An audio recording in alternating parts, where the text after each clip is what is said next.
Samantala, pansamantala munang sinuspindi ngayong Biyernes ang paghahanap sa mga nawawalang sabungero sa Taal Lake dahil sa bagyong Krising. Nakipagpulong din ngayong araw si Julie Patidongan kay Justice Secretary Jesus Crispin Remulla para sa clarification at updates kaugnay ng kaso ng nawawalang sabungero. May report si Brigada Jigo Custodio. Ibrigada mo! Brigada! Live report! Sa ikawalong araw ng paghanap sa mga labi ng mga nawawalang sabungero sa Taal Lake, ilang oras itong naantala dahil sa epekto ng bagyong Krising.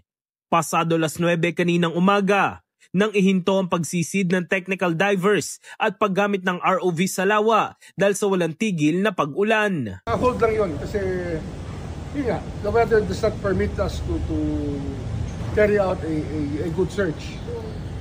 Bukod sa walang tigil na pag-ulan, tumaas din ang turbidity o yung labo ng tubig sa lawa, kaya't nabawasan ang visibility na mapanganib para sa pagsisid. Mag-aalas 3 na ng hapon nang magbalik operasyon ng Philippine Coast Guard sa Taal Lake.